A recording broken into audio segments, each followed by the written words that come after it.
our speaker in a moment, but we'll begin with brief remarks from both myself and Senator Young for information of the committee. To the extent anybody is listening online, ready to come here, we're going to keep this hearing going through the vote. We'll try to switch off to make sure that we make efficient use of all of our time. The U.S.-India relationship arguably has never been stronger, and the United States is grateful to the people of India and to Prime Minister Modi for our growing friendship. Our relationship is growing for good reason. 5 years from now, India will become the world's most populous country, home to about 1 out of every 6 people. It's already the world's 6th largest economy, and last year it was the world's fastest growing major economy. India possesses the world's 2nd largest military, if you look at numbers of active personnel, second only to China. And during the global pandemic of the last 2 years, India's biopharmaceutical industry has emerged as a key producer to the United States and the rest of the world of PPE, therapeutics, and vaccines. Having the world's most populous country be a democracy, when so many other large and growing nations are not, is clearly a great benefit to the United States. And that's why Democratic and Republican administrations over the course of the last several decades have worked to strengthen this relationship. For instance, the United States, through the four-nation partnership of the Quad, has a growing and very important defense relationship with India to secure a free and open Indo-Pacific. India and the United States also work constructively on climate policy. While China was largely missing in action from the most recent climate summit, India made a significant pledge to become net zero by 2060. Our relationship with India, it's multifaceted, and it is rightly deepening across a number of critical fields. But as with many countries in the world, we have some important differences in the relationship that we need to work out.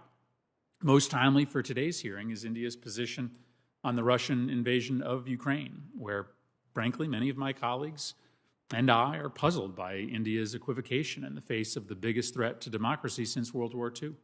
At a time when democracies are closing ranks to condemn Russia's invasion, it is troubling, to say the least, to see India, the world's largest democracy, sitting on the sidelines. Now, I understand India has a history of non-alignment in foreign policy matters, but this is a unique moment that demands clear-eyed conviction about right and wrong, sovereignty and democracy. And I note India abstained on today's vote before the UN, while at the same time many countries that had previously declared neutrality voted with us. We hope that India soon will get on the right side of history. I'm sure we'll also discuss today India's recent purchase and acquisition of the Russian S-400 air defense system. We're in an active debate about whether CAATSA sanctions for that purchase should be waived. I know the ranking member has a view on that, and I look forward to hearing the pros and cons and the options available from our witness today. And lastly, we need to be able to talk honestly with India about the things that they can do to improve the health of their big, thriving, but still young democracy. Now, we've got a lot of work to do here at home to strengthen American democracy, so we need to be a little careful about being too preachy these days, but India's Muslim minority continues to face discrimination and all too often violence, and Kashmir remains a crisis without any resolution on Prime Minister Modi's promise that the people of Kashmir will have a say in the region's future. With that, let me turn to Ranking Member Senator Young. Thank you, Mr. Chairman. I thank the Assistant Secretary for appearing before the committee today. We're holding this hearing at an incredibly dynamic and volatile time. Our thoughts, of course, continue to be with the Ukrainian people who are suffering under an onslaught by Vladimir Putin's Russia. Unprovoked aggression by an authoritarian regime is doing something that the experts said was impossible in today's interconnected world. We're witnessing a ground war in Europe, the largest since World War II. This sobering reality must serve as an immediate wake-up call to the United States and our allies around the globe.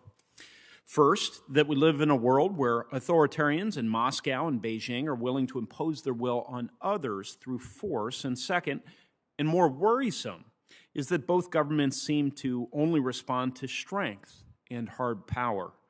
These dynamics bring along the risk of a catastrophic escalation.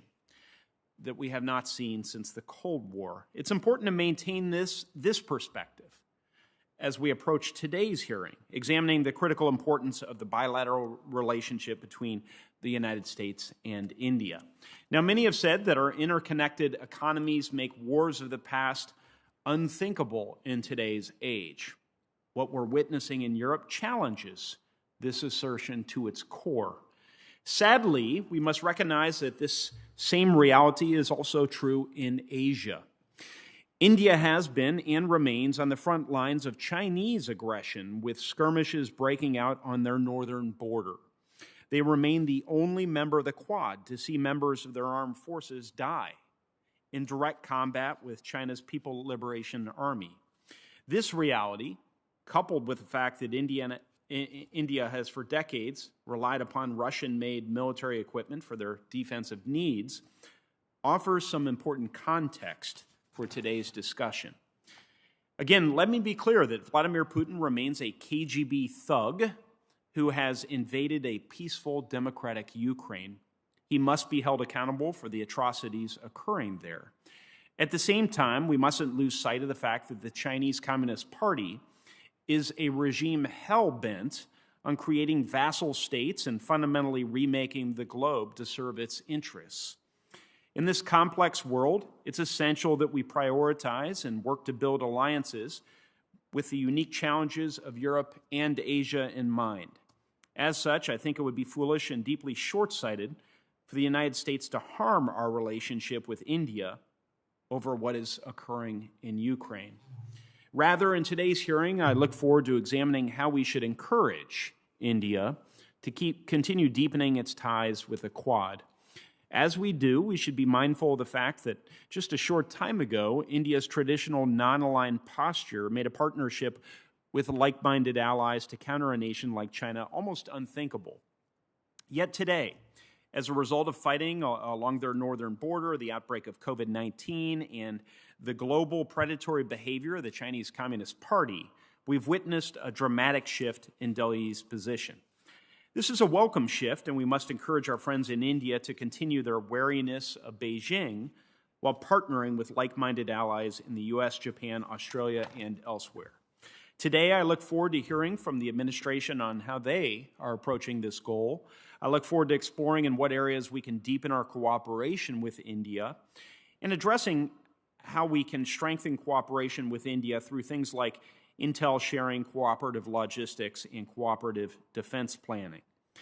How can we help India continue its shift away from dependence on Russian arms toward American-made equipment that will enhance our ability to work together?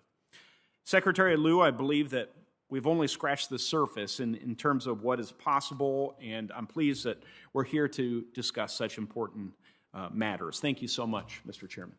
Thank you very much, Senator Young. It's now my privilege to welcome to the subcommittee Assistant Secretary Liu. He is the Assistant Secretary of State for the Bureau of South and Central Asian Affairs. Prior to this assignment, Assistant Secretary Liu served as the U.S. Ambassador to the Kyrgyz Republic and the U.S. Ambassador to the Republic of Albania. Ambassador Liu is a Foreign Service officer with more than 30 years of U.S. government service, and so we thank you for being here today. We will, of course, include your full statement in the record. We'd ask you to summarize your remarks before we begin rounds of questions. Welcome to the committee. Chairman Murphy, Ranking Member Young, our relationship with India is one of the defining partnerships that will determine the security of Asia, of the United States, and of the world. It's a relationship that we have to get right, and the only way we're going to get it right is if the administration is working with the Congress. If you will allow me, I would like to share today our thinking on India-China relations, the future of the Quad, cooperation on counterterrorism, defense sales, and human rights and religious freedom in India. Russia's invasion of Ukraine, of course, is foremost in all of our minds. The State Department continues to engage India closely to underscore the importance of a collective response in condemning Russia's invasion. Just as an increasingly provocative PRC is challenging the United States, it's also provoking India at every turn. India staged a boycott of a diplomatic boycott of the Beijing Olympic Games after the PRC selected a regiment commander responsible for the attack on the Indian border that resulted in the death of 20 Indian soldiers as one of its Olympic torchbearers. Beijing has also recently published new PRC maps reiterating claims to large swaths of territory in the Indian state of Arunachal Pradesh and renaming India's cities with Chinese names. We remain committed to accelerating progress in our major defense partnership and strengthening India's capacity to deter PRC provocation through robust naval cooperation, enhanced information and intelligence sharing, and increased cooperation in emerging domains such as space and cyberspace. I joined Secretary Blinken in Melbourne for the fourth Quad Ministerial last month. I was struck by how much the Quad is accomplishing and the determination of all four Quad partners to support a free and open Indo-Pacific. The Quad is making huge strides in achieving our goal of delivering 1 billion doses of COVID-19 vaccine to the world.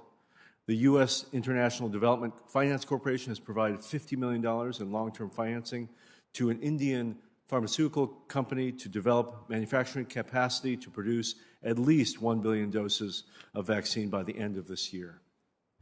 The Quad is also working together on maritime cooperation and security. We're sharing data on maritime domain awareness, fighting illegal fishing together, and our four countries have conducted complex and large-scale naval exercises in our annual Malabar exercise. We also share concerns with India about terrorism. With the Taliban takeover in Afghanistan, both of our countries are concerned about the resurgence of terrorist groups operating there. We have worked to hold accountable terrorist groups responsible for the 2008 Mumbai terrorist attack that killed 166 people, including 6 Americans. Our cooperation over the past year has included meetings of the Counterterrorism Joint Working Group, the Quad Counterterrorism Tabletop Exercise, the Working Group on Homeland and working groups of the Homeland Security Dialogue. India is the world's second largest importer of defense technology. Over 22 years, U.S. defense sales to India have grown to over $20 billion, and India is considering purchasing an additional 6 P-8I maritime surveillance aircraft for $2.1 million. Since 2011, India has reduced its arms imports from Russia by 53% and increased its defense purchases from the United States and other partners, as well as increasing its own domestic production capability. India continues to report infiltration by militants into Jammu and Kashmir, although rates of infiltration have reduced markedly over the past 2 years. Since the 2019 Pulwama attack, which killed 40 Indian soldiers, and under pressure from the international community, Pakistan has taken positive steps to address cross-border terrorism. And we continue to encourage Pakistan to prosecute terrorist leaders and dismantle all terrorist groups. As the world's largest democracy, India has a vibrant civil society, a free media, and an independent judicial system. However, we are concerned about human rights challenges, including the lack of state assembly elections in Jammu and Kashmir and reports of ongoing human rights abuses. Similarly, across the country, we are closely monitoring reports of discrimination against Muslim communities and other religious minority groups, as well as limits on free speech and NGOs. It is critical that India's partners speak up when we witness troubling events, but that we also support India's democratic institutions, which are the country's key defense against the erosion of human rights. In conclusion, we see growing strategic convergence between the United States and India. I look forward to working with the Congress to push forward this indispensable relationship between our two great nations. Thank you. Thank you very much, Mr. Secretary. Thank you for your testimony and for your service. I'll begin a round of 5-minute questions. And let me start on this question of India's dependence on Russian military equipment. This is a legacy dependence, right? It predates a decision to integrate more fully with the United States and our military. But the reality is you still have the majority of its Air Force, submarines, its main battle tank force using Russian equipment. So let me just ask a simple question. What limits does that reality impose on our security cooperation with India? Senator, I thank you for that important question. It's a question that we're looking at very closely as the administration is looking at the broader question of whether to apply sanctions under CAATSA or to waive those sanctions. It is critical that with any partner that the United States is able to assure itself that any defense technology that we share is sufficiently protected. And so we are in the process of trying to understand whether defense technology that we are sharing with India today can be adequately safeguarded given India's historical relationship with Russia and its defense sales. I have been working on India for almost 3 decades. 3 decades ago, we could not have imagined selling anything to India on the defense side. The amount and the sophistication of what today we are transferring to India is staggering. I mentioned the P-8I maritime surveillance aircraft. India is the first foreign partner to get that capability.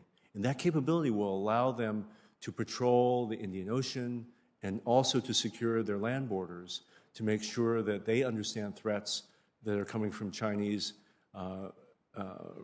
opponents coming by land, but also Chinese submarines in the Indian Ocean. It's critical not only for India's security, I would argue it's critical for American security. I am of the belief that for every bullet, every radar, every fighter plane that we sell to India, that's one piece of defense equipment that we will not have to field ourselves in Asia. Thank you. I think the integration of Indian security interests and U.S. security interests to the extent they now overlap in greater measure is one of the most important developments for U.S. security in the last 2 decades.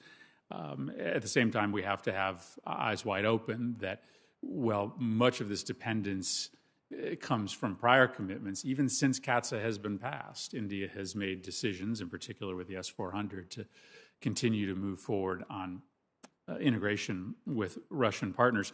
Maybe in the wake of the invasion of Ukraine, that may change. I found your comments on a reduction in terrorist transit across the border over the last 2 years as encouraging. And I wanted to ask you to maybe go a little bit deeper with respect to the threats from these militant groups, whether it be LET or JEM, coming out of Afghanistan. What does the Taliban takeover of Afghanistan mean for India and India's security? And what's India's thought process around, it had a presence in Afghanistan. Even though India is a developing nation, it was contributing to the redevelopment of Afghanistan. How do our interests in Afghanistan overlap right now with Indian interests? We're obviously struggling with this question of what to do with the Taliban, what to do with the humanitarian crisis, how to continue to track terrorist groups there. What's the potential overlap? Thank you. I see tremendous convergence in our interests with respect to Afghanistan. As you mentioned, India has, for 20 years, been a key player there, invested heavily in society. As you may have seen, they've recently sent 50,000 metric tons of wheat as humanitarian assistance, just at the same time that the EU and the United States and many other countries are stepping up to prevent a collapse of the economy and humanitarian crisis in Afghanistan. But the place that we share the most common interest is this question of the possibility that there could be emerging terrorist threats coming from Afghan territory. We are far away from Afghanistan, yet we have felt terrorism that has emanated from that soil. India is very close to Afghanistan and feels every day that the fall of Kabul is a turning point in their estimation of the threat to to India, but also to other partner countries within South Asia. On the subject you raised of Lashkar-e-Taiba and Jaish-e-Mohammed, we remain concerned that these organizations are present in Pakistan.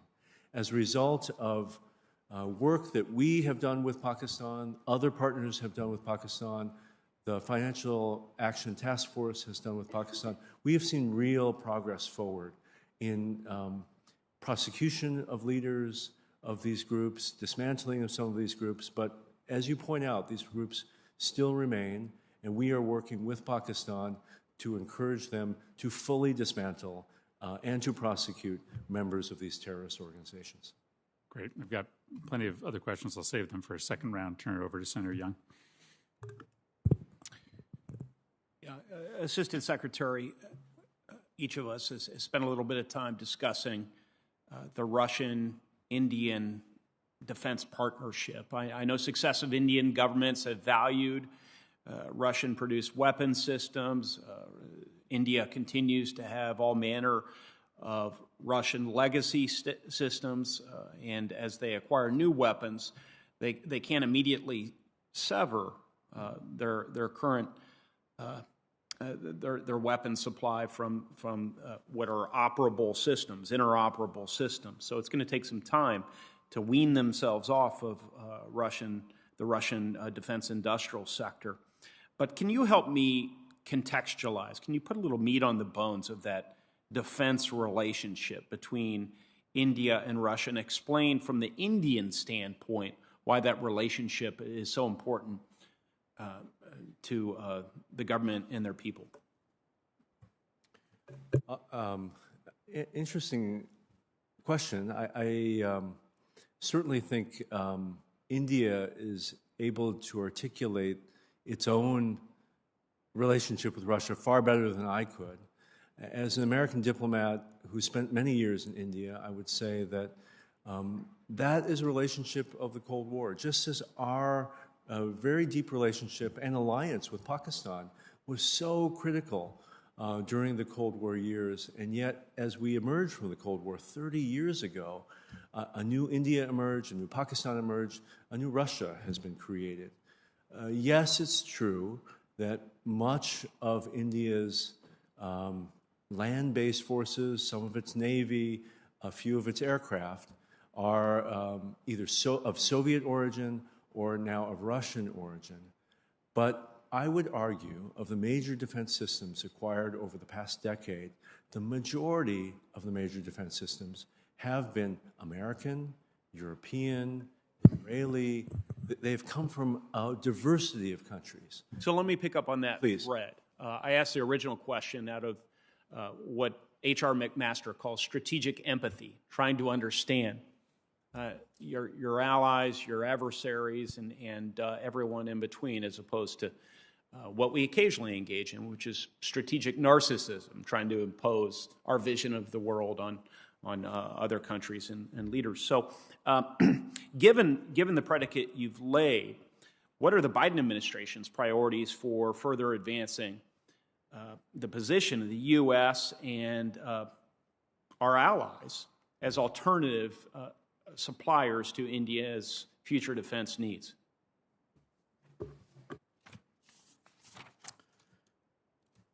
Let me say to begin with that it's my view that it's going to be very hard for anyone to buy major weapon systems from Moscow in the coming months and years, given the sweeping financial sanctions that the administration, with the support of Congress, has leveled on the Russian banking system. So I'm sorry, could you please? We're going to be voting momentarily, and my team's doing its job, which is whispering into my ear. But it happened to occur at a moment of time in which you were covering something that I need to get clarity on. So in coming months, perhaps years, it won't be very easy for governments to procure weapon systems from Russia. I could imagine a situation where their defense export industry will become increasingly important to the Russian government. So maybe you could walk me through If you the don't challenge. have a banking system, it's very hard for other countries to pay millions of dollars in rubles Understood. or in yen or in euros to pay for these defense systems. So I do think many countries that have these legacy Russian systems will be worried. Not only worried about buying new fancy systems like the S-400, but worried just about getting ammunition, spare parts, basic supplies for Russian legacy systems that they already have. I would guess that India is one of those countries worried about that. It does, in my opinion, provide an opportunity. Opportunity for the United States, opportunity for Europe, opportunity for many countries around the world that produce advanced defense technology now to go after new markets, to make sure we're not only selling the high end, we're selling the middle and the low end as well. I would think if I was a consumer right now of Russian technology, I would want to make sure that I have diversity because we will see a problem for Russia's customers in securing reliable supplies. Absolutely. With the Chinese Communist Party on their border and with the recent aggression we've seen towards the Indian government and its people, I agree with that assessment, and I also see an opportunity. I'll yield back to the chairman right now. Thank you very much. Senator Sheen. Thank you, Mr. Chairman, and Assistant Secretary Liu, thank you for being here this afternoon. I want to continue the discussion about the relationship between India and Russia because I have been disappointed. I recognize the weapons connection that has been discussed, but I didn't think that that also covered values. India's the world's largest democracy, and so I had hoped that India would side with the rest of the world's democracies in support of Ukraine in this current war on Ukraine that Russia is waging. And so I was really disappointed to see India abstain and sit on the sidelines at the UN rather than weighing in support of Ukraine as the rest of the world's democracies did. So can you speak to that a little bit? Senator Shaheen, wonderful to see you again today. I want to describe a pitched battle we've been having. Secretary Blinken has been on the front lines of that battle. The President, other senior officials in the State Department have been relentlessly conducting a very serious high-level dialogue with our Indian counterparts over Ukraine over the course of months now, but culminating in this past week. We can already see an evolution in some of India's public position. I'll describe that. But maybe first I'll say I had several conversations with Indian officials in the last 24 hours. You may know yesterday an Indian student was killed in the Russian bombing of Kharkiv. And what we can see already very quickly is that action has begun to turn public opinion in India against a country they perceived as a partner. Undeniably, that partner has just killed an Indian young person who was an innocent victim in Ukraine. Let me say that all of us have been working to urge India to take a clear position, a position opposed to Russia's actions. But what have we seen so far? We've seen a number of abstentions. We have seen this interesting evolution just in the past couple of days. So you may have seen yesterday, the Indian government said it would send a humanitarian airlift of humanitarian supplies from India to Ukraine. That's important. That's a request that's coming from Ukraine's leadership. Second, it said in a UN session that it called for all states to abide by the UN Charter, to respect sovereignty and the territorial integrity of other states. That wasn't criticism of Russia, but a very clear reference to Russia's violation of the UN Charter and violation of Ukraine's sovereignty. So we're making small steps, Senator Shaheen. I assure you we are on this and working every day to make sure that we're trying to close the gap between where we are and where our Indian partners are. Well, thank you. I appreciate all of the State Department's diplomatic efforts in this regard. And again, it seems to me that India should be on notice that this is a time when it should stand up for its values and that an important value in a democracy is that you don't wage war on other sovereign nations. So I hope that it's paying attention and will continue to listen to the diplomatic overtures that are underway. I want to switch topics a little bit because one of the concerns that has come to the fore in India in the last several years has been the plight of women. And I wonder if you could talk a little bit about how you and USAID are working to address the rights of women in India and also to improve access to family planning, which is a concern in a country which has been a concern in India.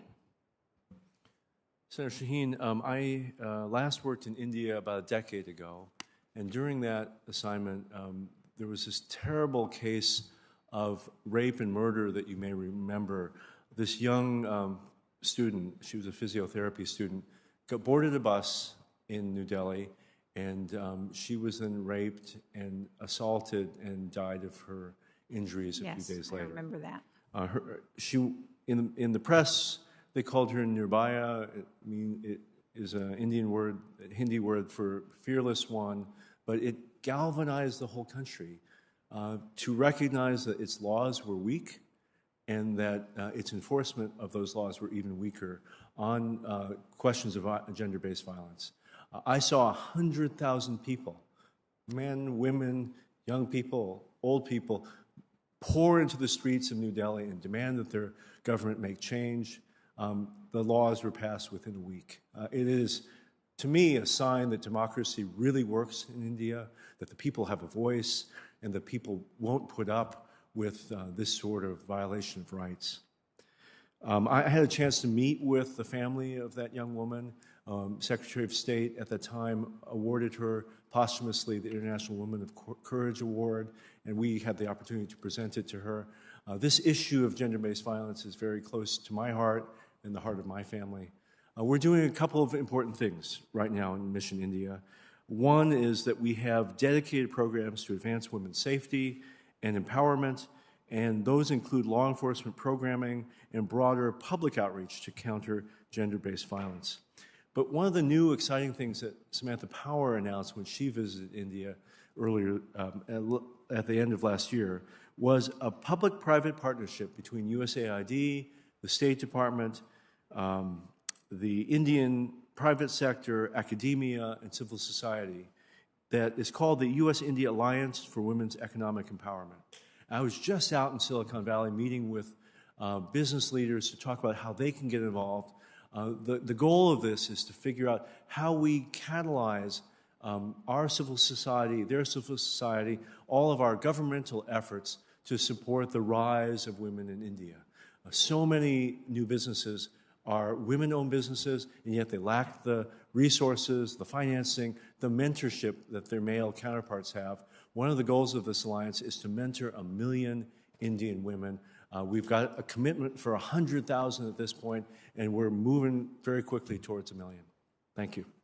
Thank you. Can I just do a follow-up, Mr. Chairman?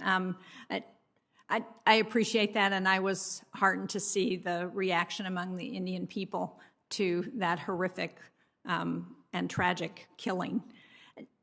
I want to just follow up on the family planning aspect of that question, because India has a long history of family planning programming, but it's struggled to make modern contraception available countrywide to families. So can you talk about whether we're doing anything in that sphere to help support their efforts? Senator, my experience with that issue goes back a decade. So what I want to do, if you'll allow me, is to make sure I have the most up-to-date information, so I'm giving you the straight facts and not a story from 10 years ago. So if I can take that as a taken question, we will get you a clear and precise picture of what we're doing in family planning. Thank you. I'd appreciate it. Senator Cruz. Thank you, Mr. Chairman. Mr. Liu, welcome. India and America, I believe, are natural friends and natural allies. India is the world's largest democracy. We share values. Under President Trump, our countries moved together significantly. We saw a significant closening of the relations between the two countries. I traveled to India in 2019. I had the privilege of welcoming Prime Minister Modi to Texas, to my hometown of Houston, when he came to the United States. In the past year, under the Biden administration, relations with India have worsened significantly, as was manifested, among other things, in their latest abstention at the United Nations on the issue of Russia and Ukraine. Assistant Secretary Lew, why is that? What mistakes has the Biden administration made to cause the relationship between our nation and the nation of India to deteriorate over the last 14 months? Thank you, Senator Cruz. I will acknowledge that India and the United States have not voted the same at the United Nations over this past week. I assure you that we continue to have an important dialogue with India at the highest levels to try to narrow that gap and to help India to see the importance that we place on a coordinated message to Moscow. Let me say, though, that in our outreach to India, we have not failed to try to leverage India's relationship with Russia to try to call for a Russian withdrawal and a ceasefire.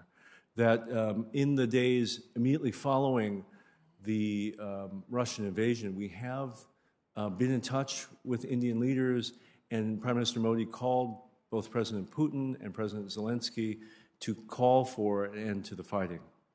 In addition, we are asking for India to do more.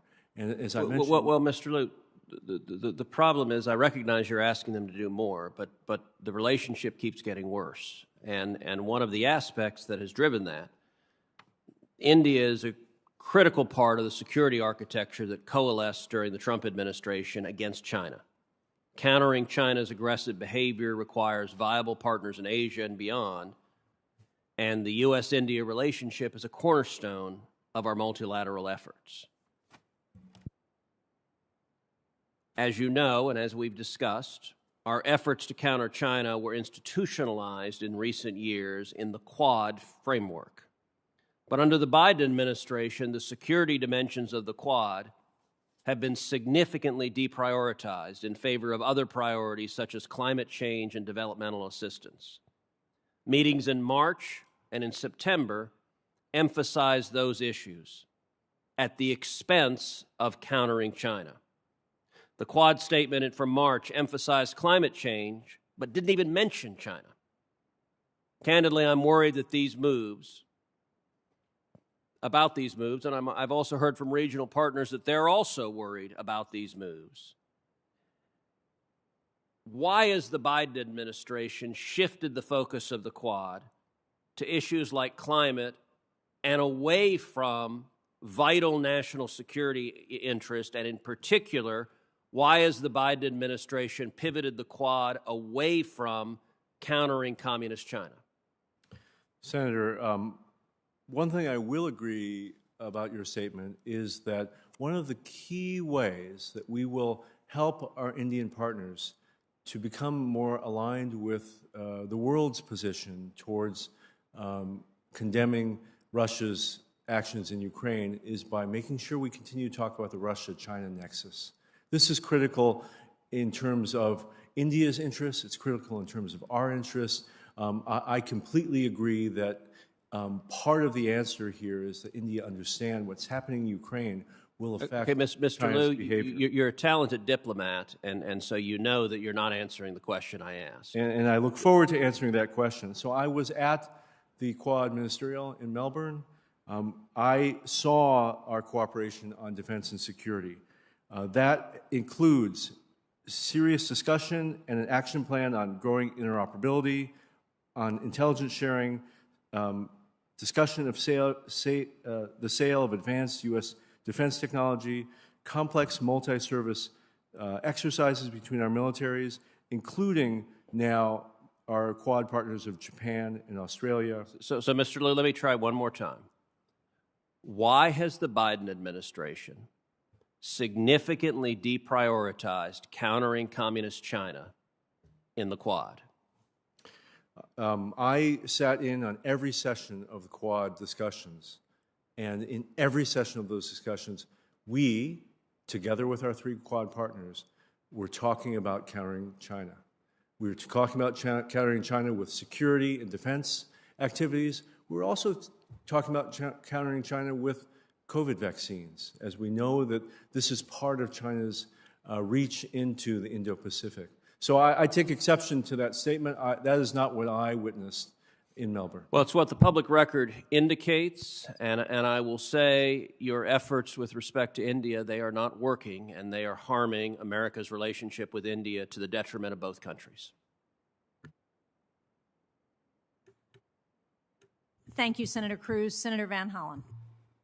Thank you, Senator Shaheen. Ambassador Liu, it's good to see you. I want to pick up where Senator Shaheen and some of my colleagues have left off, which is expressing extreme disappointment in India's decision to abstain on the vote to condemn unprovoked aggression in violation of Ukraine's sovereignty, an attack on a democratic country. As you well know, India is the most populous democratic country in the world, and you would think this would be a moment that India would stand up in support of the people of Ukraine. So I'd like to ask you what efforts were undertaken by you and the Secretary, and at what level, to persuade India to vote with 141 other countries in the world to condemn the attack on Ukraine. Thank you, Senator Van Hollen. Wonderful to see you today. We have spared no effort to try to convince India both to vote in UN sessions, but also to show support for Ukraine at this critical moment. Those efforts were led by Secretary Blinken. He has multiple times been on the phone with Minister Jaishankar. So, Ambassador Liu, let me, if you could, because I heard your testimony about the humanitarian assistance and other things. Let me ask it a little different way. What was India's rationale when Secretary Blinken said, vote with us to condemn this violation of sovereignty? What was the response from the Indian foreign minister? Thank you. India has focused on 2 things when trying to explain its position. One, that it continues to want to leave on the table the possibility of a diplomatic resolution of this conflict. And as we have said, that looks more and more unlikely as the Russian troops continue to pound civilian targets in Ukraine. But this remains their public position. It remains what we hear from them in private. The second thing that they emphasize is that India has 18,000 students still in Ukraine, and they are trying to work with both the government of Ukraine and with the government of Russia to safeguard those Well, students. I would think if they were concerned about their students, as we're concerned about our students, that all the more reason to vote to condemn unprovoked aggression. Now, let me ask you about the CAATSA sanctions, because I'm one of those who was very open to the idea that we might want to consider a waiver for India to the CAATSA sanctions. I thought there were good arguments. I think it's clear that CAATSA covers the India's planned purchase of S-400. So then the question was going to be whether or not a waiver is granted. Will this vote by India in any way impact the administration's consideration of whether or not India should be covered by CAATSA? Senator, maybe I could just restate, I think it's going to be very hard for any country on the globe to buy major weapon systems from India because of the sweeping sanctions now placed on Russian banks. What we've seen from India in just the last few weeks is the cancellation of MiG-29 orders, Russian helicopter orders, and anti-tank weapon orders. I can assure you that the administration will follow the CAATSA law and fully implement that law, and will consult with the Congress as we move forward with any of the decisions. But will this be a fact? Look, you just had Russia obviously invading Ukraine, and these are S-400s, a major air defense system. Will this be a factor in the administration's consideration of whether or not to waive CAATSA? What, unfortunately, I am not able to say is to prejudge the decisions of the President or the Secretary on the waiver issue or on the sanction issue, or whether Russia's invasion of Ukraine will bear on that decision.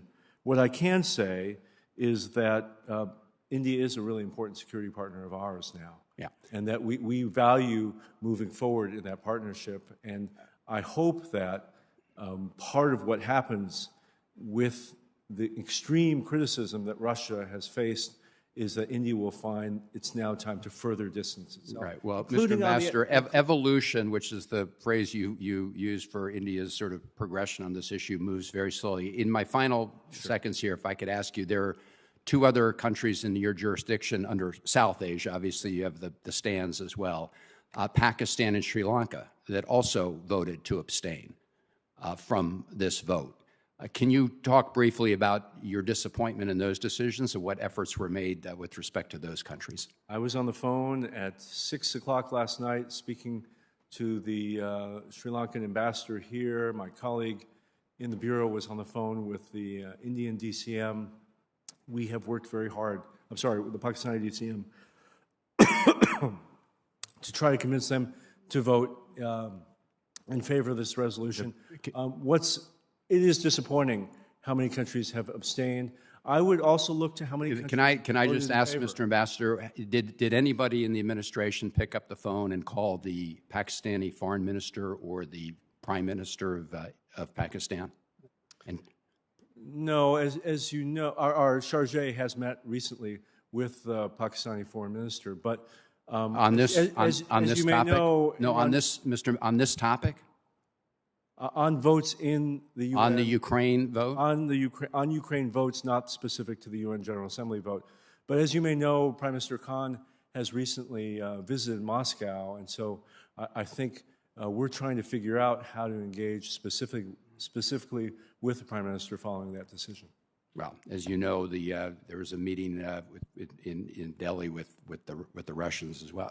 The point is, we need a strong, concerted effort with respect to all of these countries, Pakistan, Sri Lanka, and India. I understand that you made some efforts. Thank you. Thank you, Mr. Chairman. Senator Haggerty. Thank you, Mr. Chairman. Ambassador Liu, it's good to be with you today. I'd like to talk with you first about Taiwan, if I might. In the Quad leaders' joint statement from back in March of 2021, they talked about a shared vision based on rule of law, democratic values, respect for territorial integrity of states. And while they didn't mention Taiwan specifically, I've got to believe that Taiwan's security would remain crucial to the perspective of all of the Quad members. And as a member of the Quad, I think India can play a very important and critical role in Taiwan's security, particularly on the economic dimension. And India and Taiwan have actually started discussions to create a semiconductor manufacturing hub. This is designed to meet growing demand in India. I think it has a great opportunity to deepen economic ties, and I think that the United States should be supportive of cooperation between our allies like India and Taiwan. And I was hoping that you might give me an update on the latest with respect to India's engagements on economic ties with Taiwan, if you might. Thank you, Senator. This was indeed discussed during the Quad meetings in Australia. We are very focused on critical supplies like semiconductors and looking for ways that we can partner not only between the 4 Quad countries, but we can have partnerships beyond the Quad to other key partners. When we think of semiconductors, we absolutely think of Taiwan, we think of Singapore, South Korea. There are natural partnerships to be had there. India has, at the level of Prime Minister, signaled a desire to be a powerhouse in semiconductors for the same reason that Taiwan is able to produce these very sophisticated pieces of equipment. India has those same attributes, a very talented workforce, highly educated. India graduates 1 million engineers every year. We graduate 70,000. India has relatively low labor costs. All these things suggest India could be successful in this. I have also seen that India is exploring closer relationships with Taiwan. As you know, India is a naval power. It has one of the longest coastlines of any country in the world. They have historically a very powerful navy. We have seen the Indian Navy sail into the Taiwan Straits. I think that's symbolically very important at a time when we all are looking to provide reassurance to Taiwan about their security. I couldn't agree more. Freedom of navigation is critical to the region. India can play an important role there. And I appreciate everything that you can do, you are doing, and that you will continue to do to help facilitate deeper economic ties. I'd like to stay on Taiwan but turn to a different perspective now, and that has to do with China. I'm certain that China is watching very closely what's happening in Ukraine right now. I'm sure they're watching with an eye toward what that might mean for their intentions with respect to Taiwan. I fear that Xi Jinping may be drawing all the wrong lessons from what he's seeing take place there. And I think it's absolutely critical that we work with our Quad partners to deter China and to prevent them from any adverse undertaking toward Taiwan. I understand that India may not want to be militarily involved, but can you take me through how you're thinking about how India could be helpful to us in deterring China from taking an adverse move toward Taiwan?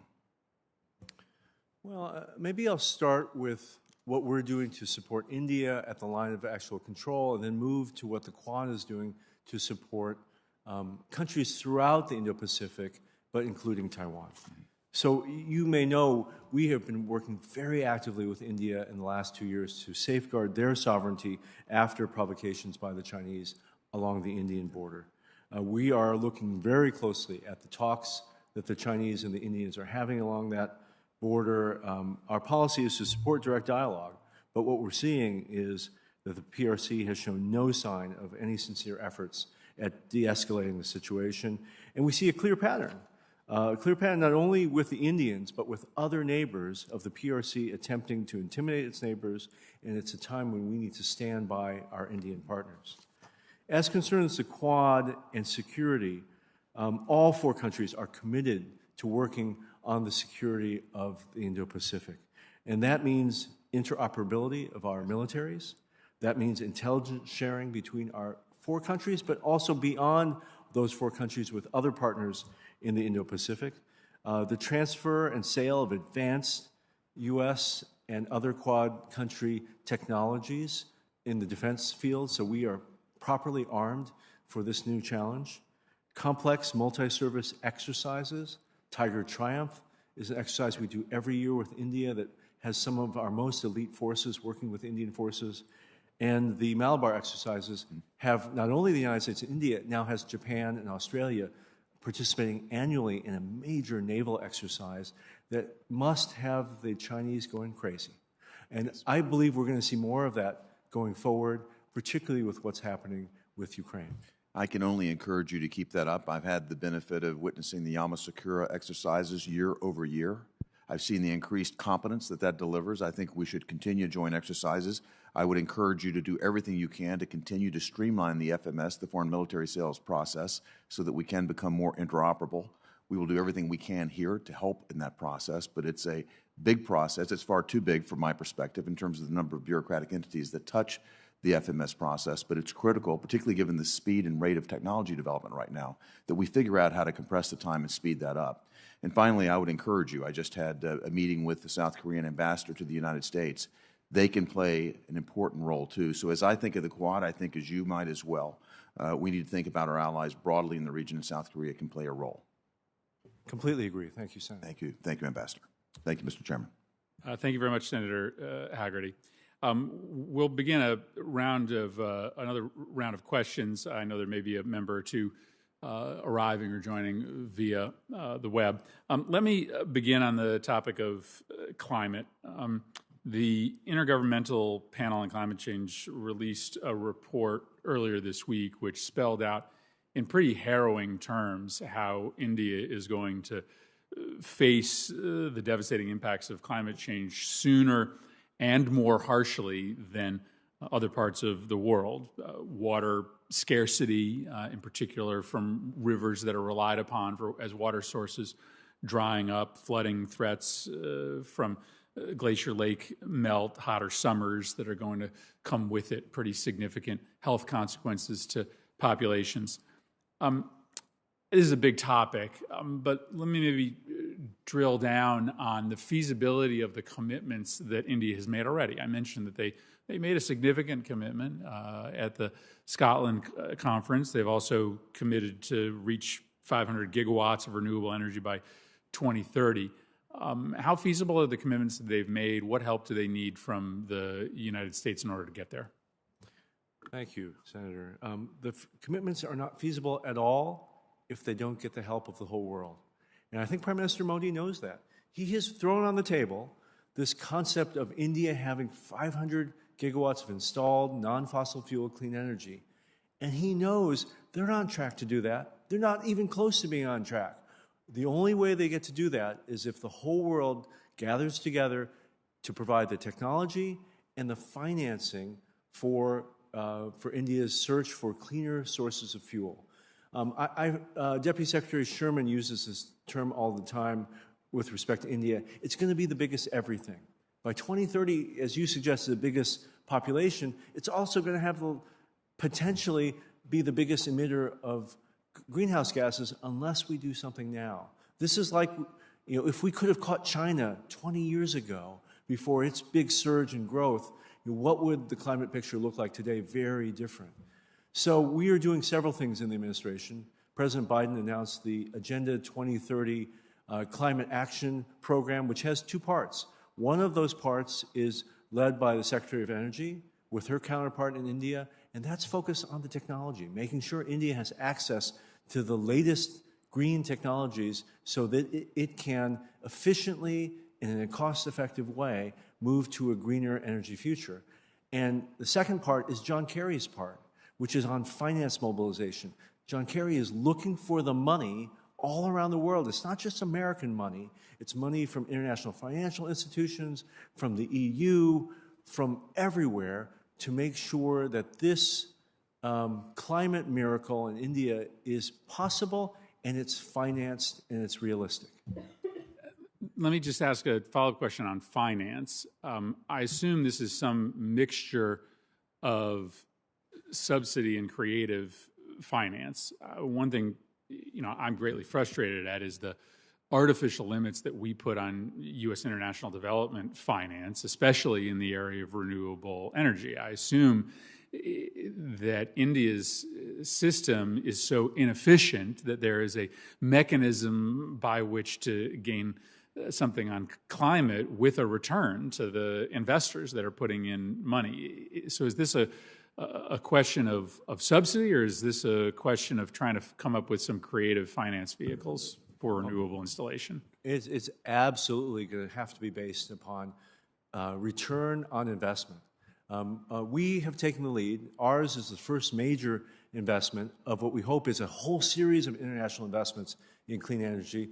So the Development Finance Corporation just announced in December $500 million for a U.S. company called First Solar to create a solar farm in Chennai in the south of India that will fuel huge cities across the south of the country.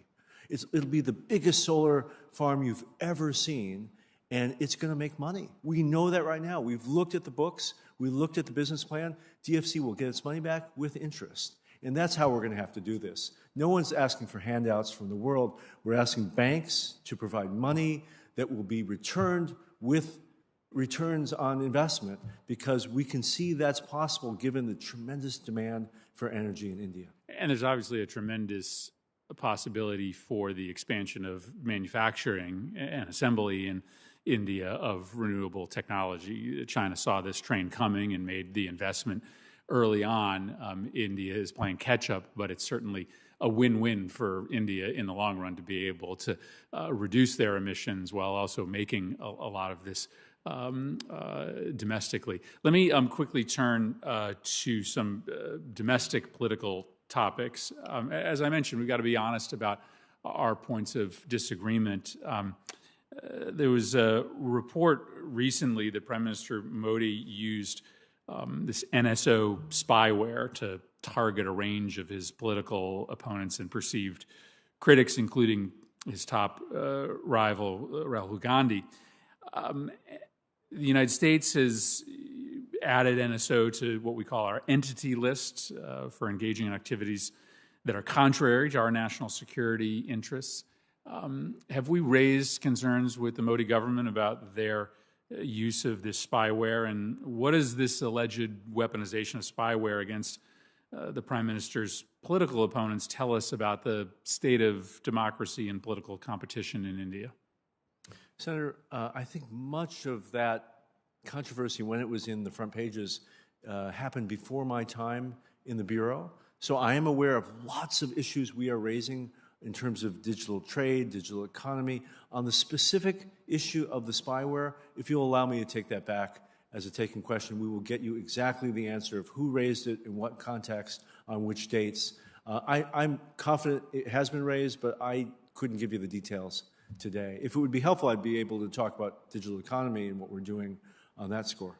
Well, I guess my predicate was a lead into a broader conversation about the state of political competition in India today. Again, India's the world's largest democracy. Our interests in aligning with India are certainly tied to our mutual security interests, but also our mutual values. And so maybe a word on the state of political competition, the health of electoral democracy in India today. So I'm a political officer by training. What I have done for 30 years is go into embassies and report on politics. India is politics as it was meant to be. It's a blood sport. They are ruthless in their politics. We're just ending now a series of local elections in India. One of the great things about Indian democracy is, despite the fact that it's winner take all between political parties, the electoral system, the biggest in the world, is able to function so efficiently and without any sense of a challenge to the legitimacy of this massive system that operates around the country, including in places like Kashmir and the Northeast that have had security problems. So one of the great things that I feel confident about, as someone who spent a lot of time in India, is that the electoral system itself is very strong. Is there a lot of political competition today? I think we're going to see in the election returns that come out in March, later this month, that the current ruling coalition retains a lot of authority in India. We'll see. The returns are largely in at this point. They have rolling elections, but Prime Minister Modi and his party appear, to me as an observer from the outside, to retain a lot of support within the country. And let me just ask one final follow-up. And do you attribute that to the organic popularity of the ruling party, or are there tactics utilized? And again, I'm referencing one that maybe predates your time, but are there tactics utilized by the governing party to achieve such popularity that would be outside the bounds of norms in the United States? I have served overseas for almost 30 years. I have seen some terrible elections in parts of the globe. I've never seen that in India, honestly. I haven't seen the kind of dirty tricks and the stealing of elections and the use of anti-democratic tools that I have seen in many, many places that I have served. It doesn't mean they don't exist. Maybe they're just better at hiding them, but I don't see that. What I see today, having lived in India under Congress Party rule, under BJP rule, is today I think the Congress Party is really trying to find its identity again. I think it's searching for its appropriate leaders and its message to the Indian public, and I think until the Congress Party is able to do that, it's going to be very hard for the opposition to coalesce and to reform. Senator Young. Assistant Secretary, is you discuss all the reasons why we might believe that India will come to play an increasingly important global role. in the 21st century, from the many highly educated graduates of top STEM programs to its massive and growing population to its strategic location. I become hopeful about the possibilities that might exist as we partner increasingly with the Indian people. I think about the Quad and how it might potentially become a venue for partnering in some areas that have not historically been areas of partnership between the United States and India. Broaden, expanded defense partnerships, intel sharing, logistical cooperation. I think about our joint efforts to police the waters and prevent illegal fishing. And if time permits, I'd like to get into some of that. But much of today has understandably and rightly been focused on this here and now situation. The Indian government, its response or lack thereof to Vladimir Putin's invasion of Ukraine. And I'm still trying to disentangle a number of different factors that might be responsible for India's seemingly weak reaction. I think by most accounts a fairly weak reaction. I'm trying to be empathetic. Is it institutional stasis? So do we have either a structure or culture of government challenge in getting government to be responsive? Are there particular bureaucrats or government officials who personally are resisting any sort of change? Is there an ideological resistance to change? Maybe the years of being in a non-aligned power can be cited, and perhaps after a period of time that's become a tradition, not critically reviewed during moments of crisis. Is it an issue of self-interest? So I've given you three potential factors that you can weight them as you choose. Maybe there are other factors, but is it an institutional stasis? Is it an ideological resistance? Are there perhaps some factors of self-interest that we haven't yet accounted for? Because I can't see self-interest driving India to resist, speaking with a louder voice, acting more boldly in concert with others in the West against this aggressive action. It seems to be, it runs afoul of their self-interest. You've said it yourself. In the future, this country, which is highly dependent on Russia for weapon systems, won't be able to procure weapons. So this is seemingly, it's antithetical to the self-interest of India. What am I missing? Senator, I completely agree with everything you just said. I agree that India's position today is one that looks like a decision that India would have taken decades ago. Having said that, when I sit here in Washington, it looks like a pro-Russian position that they've taken. They are quick to try to paint this as a decision that is neither pro-Russian nor pro-Ukrainian or pro-NATO. I don't personally believe this is an ideological difference. I had the honor of being part of the meeting that Prime Minister Modi had with President Biden in September. You couldn't have seen two leaders that saw a closer vision of the world, not only our bilateral relations, but how we view China and the rest of the planet. We have really common interests today with India. What I do see is what you just said, which is there are some narrow self-interests that I believe are motivating the short-term thinking of our Indian colleagues. We've talked about many of them. You just mentioned reliance on spare parts and defense equipment, ammunition, like very simple things to put in their legacy defense hardware that they still have that protects their border with China and other key infrastructure. 18,000 students. I just spent almost 2 hours with the Indian ambassador yesterday. We spent almost the entire time talking about Ukraine.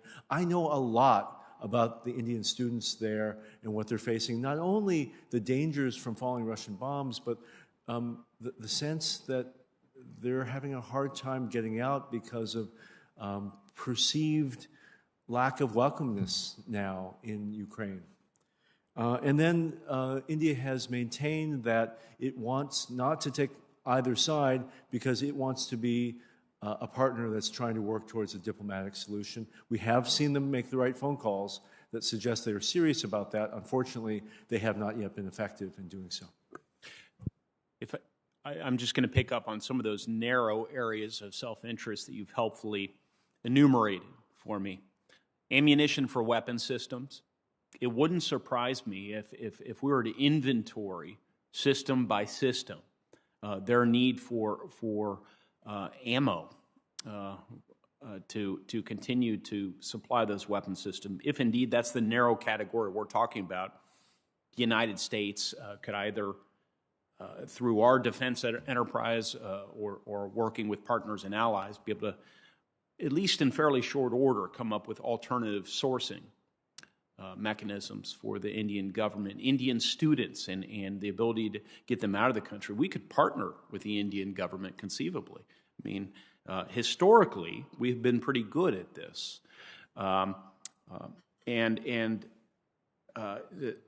You know, each of these other areas, it seems like we could work together with their government. So maybe you've just inadvertently or intentionally publicly articulated some of the areas that they perceive to be in their short-term self-interest that we could mitigate any risk they might be feeling. The last one you mentioned was, and I'll say it less delicately than you have, sir. I think they're trying to pick the winning side. That may be a bit of the concern of some of them in their government, and we need to demonstrate firm resolve and unity so that they understand that we're not going away. We're going to stand with the Ukrainian people and make Vladimir Putin's life hell in coming years. So it appears I am well over my time, how quickly it goes. So I'm going to yield back to the chairman. Thank you. It's interesting how many potential interlocutors there are today between Ukraine and Russia. Lots of nations that are remaining neutral appear to be very interested in justifying that position based on their interest to try to play a mediating role. I have one last question. I don't think we can do this hearing without an update on Kashmir. Great. I mentioned it in my opening remarks. Prime Minister Modi had suggested that there would be progress, that the people of Kashmir would have an opportunity to have a say in their future, that there would be elections. Continues to be one of the most heavily militarized places in the world. You still have lethal clashes. Tell us a little bit about the way forward in 2022 for Kashmir and what the United States is doing to try to bring that voice to the people of Kashmir. So, Senator, I spent my wasted youth as a reporting officer in New Delhi covering Kashmir in the late 90s and had the opportunity to travel there 8 times, including during the Kargil War when the Indians and Pakistanis were facing off on a glacier at 15,000 feet. It's an important issue for all of us. Yes, I think a lot of promises have been made. Some have been kept, both by Pakistan and India. I can summarize those that are kept and those that are remaining to be fulfilled. We do see the Indian government taking some steps to restore normalcy. Prime Minister had outreach to a range of Kashmiri Indian politicians in June. We saw visits by cabinet ministers to Kashmir in September, and during that same time we saw the restoration of 4G connections for cell phones, which is the way most people get their information in the Kashmir Valley.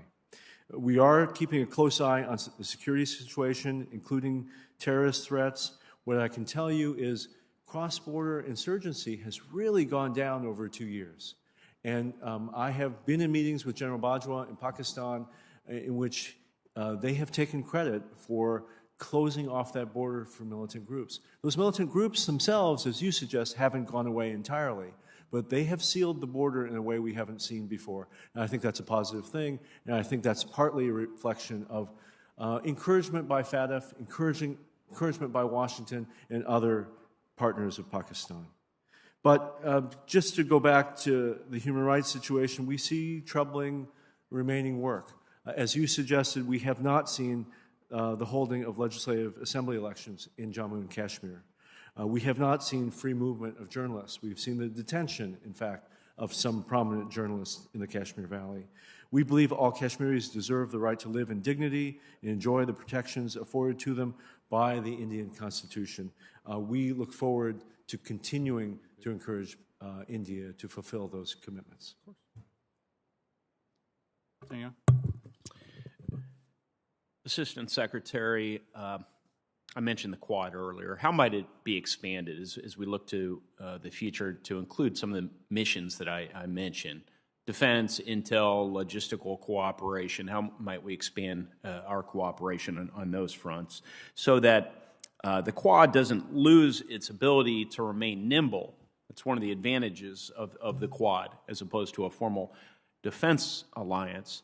But it will still meet the many needs of members and non-members moving forward. I would argue that we are working in each of those areas right now, though we may not be publicly working in those areas. Certainly in logistics, we are very explicitly working on supply chain issues in all of our countries and throughout Asia with partners. In terms of defense, we are working to coordinate the actions of our navies on the high seas, both in the Quad and parallel to the Quad, meaning the four countries not with the Quad hats on, but working together. So that's happening, whatever you call it, we're doing that today. On the intelligence, on the sharing of information side, every day we're finding new ways to share critical security information with each other. But I think one of the things to look for in the years ahead is how will the Quad grow? Not maybe grow into 5 or 6 or 7 members, but how will we then rope in Taiwan, that was discussed earlier today by Senator Haggerty? How will we rope in Singapore? How will we rope in North Korea? Yes, how?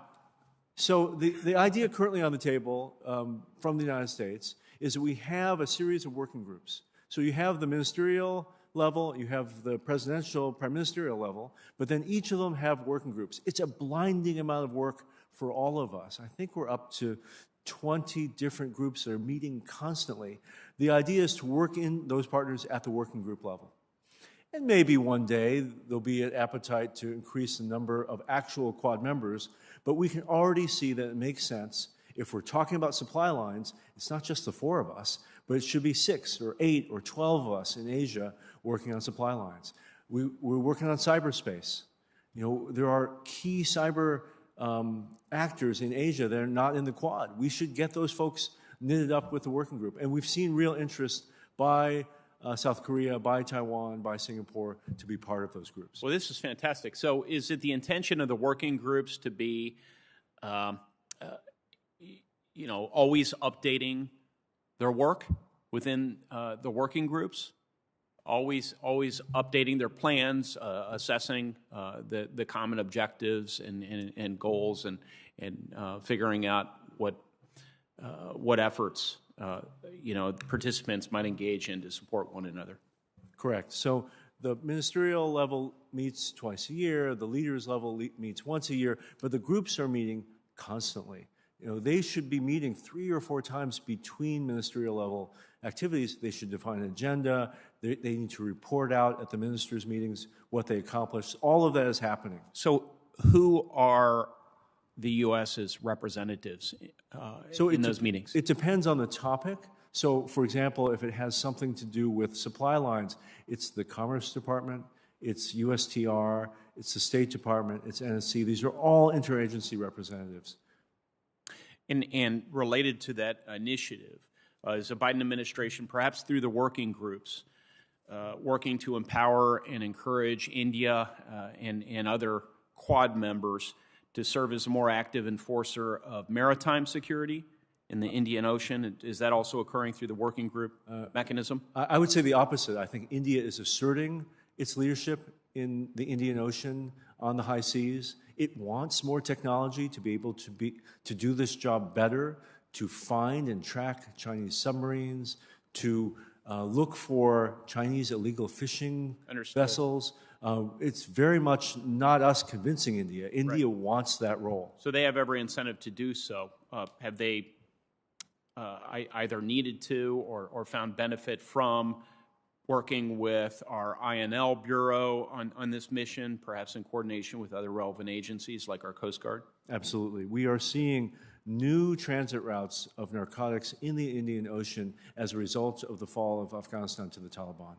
And the Indian Navy, I was just at Western Naval Command in October. They are tracking these vessels, but they figure they're missing some too, and they're looking at how can they cooperate more closely with us to make sure that heroin, those methamphetamines are not being missed by the Indian Navy and are being picked up. So we are actively coordinating with our Indian partners on the high seas. Thank you, Mr. Liu. Chairman? I guess if the Big Ten can have 14 members, then the Quad can have 5 or 6. That's right. That's the reason. Assistant Secretary Liu, thank you very much for your testimony today. By the fairly robust attendance at the subcommittee from members on both sides of the aisle, you can see how interested this committee is in the growing relationship between the United States and India, and we thank you for your great work. Members are going to be allowed to submit questions for the record until the close of business on Friday, and thanks to the subcommittee, this hearing is now adjourned.